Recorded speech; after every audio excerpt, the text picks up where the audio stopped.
All right, hello friends. My name is Darren Gertis. I do daily updates on Ukraine, and today is got to be, I mean, it's one of my favorite days of the last 261 days. I am simply beside myself. I'm astounded to be able to tell you that this entire northern bank of Kherson has been liberated.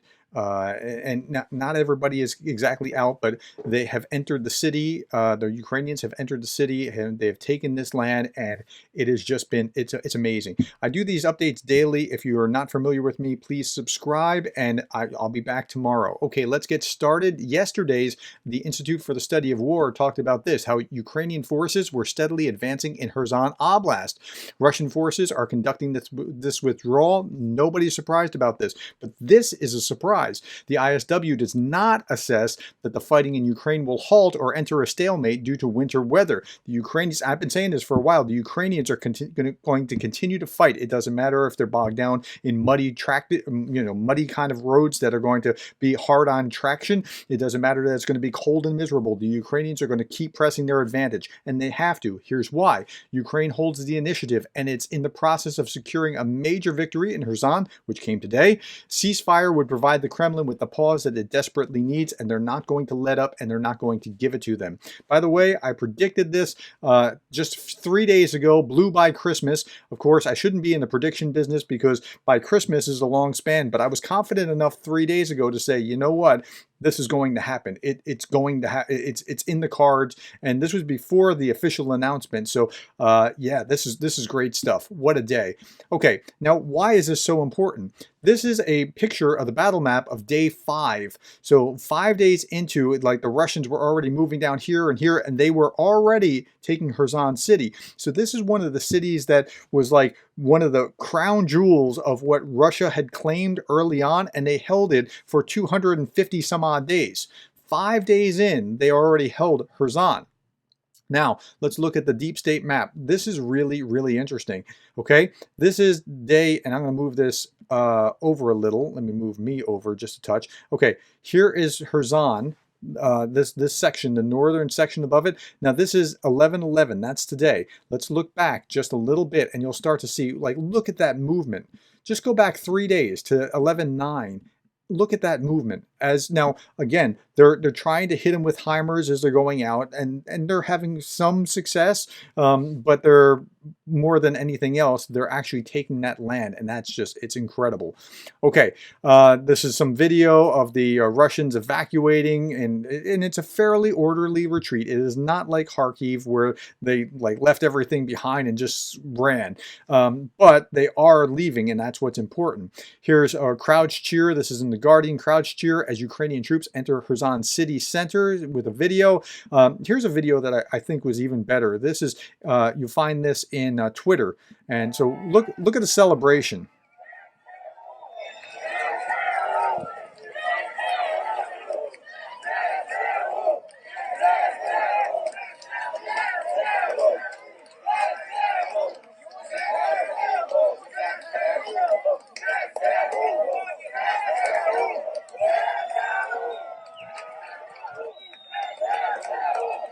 So you got to ask yourself, why are they so happy? Well, there's a reason why they're so happy. This has been miserable. This Kharkiv Human Rights Protection Group, Russians brutally tortured and sometimes killed Ukrainian civilians in village school in Kherson Oblast. Well, as we read about it, here's what we find. The accounts from Kherson Oblast villages, which have already been freed after months of Russian occupation, however, leave no scope for doubt that about the likely scale of Russian crimes that will emerge. And we will hear about this more and more in the days to come. I guarantee it. This is Tatiana, this lady here, Tatiana. Tatiana, an elderly woman, recalled the relentless shelling of the city, including a shell that hit her own garden, shrapnel that wounded her in the chest. Tatiana spoke of one young man who had been shot and killed, seemingly only because he was unfortunate enough to be walking along the road when Russians came by. Whenever the Russians seize any Ukrainian city, they begin taking local residents as prisoner. And what do they do with them? The Russians beat all of them with a wooden mallet around the ribs. They were not given any food. The Russians tormented them instead of providing water to drink. After the men were forced to drink urine, the Russians turned up and asked if they wanted water. Obviously, all said yes, at which point the Russians took a bucket with water, simply poured it over the floor and said, "Drink." So by your fruits you'll know them, right? I mean, how they act, you'll understand whether they're good or whether they're evil by how they're acting.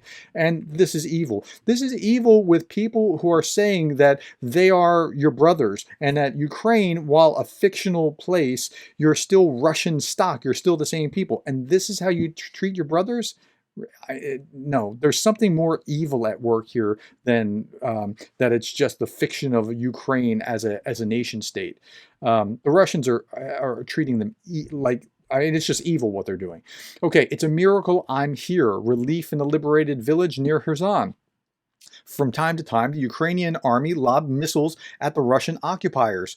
Over the summer, a bomb fell and demolished Bohan's wall and outhouse. Another fell in a shed, killing most of his chickens. Afterwards, his dog was deaf. Bohan collected the missile fragments and put them next to his store of walnuts and quinces. I'm finding shrapnel in my onion patch, he said. Now, this is the kind of thing that is going to be played on RT and Pravda and an article in Pravda and TASS as Ukrainians are killing their own people. No, they're shooting at Russians, but this is the kind of thing that the back and forth that they had to live under. And it's a miracle that they're still here. I'm sure they're relieved by the liberation. Volodymyr Zelensky talked about this today. Today is a historic day. We are returning Kherson. As of now, our defenders are in the approaches to the city, but special units are already in the city. The people of Kherson were waiting. They never gave up Ukraine. Hope for Ukraine is always justified, and Ukraine always returns its own.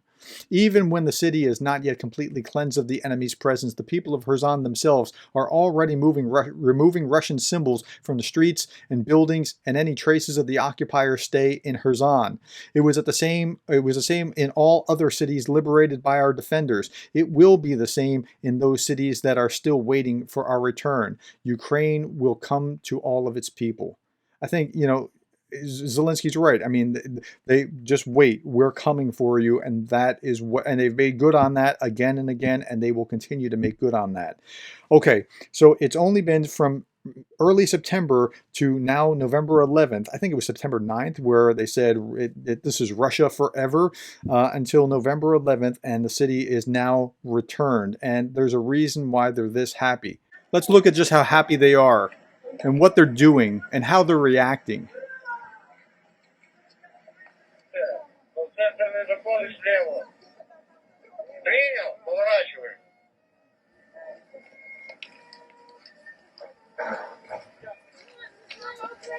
Okay, I'm not Ukrainian, but that was touching to hear the national anthem. Ukraine has not yet fallen. This billboard was saying that it's Russian forever, by the way.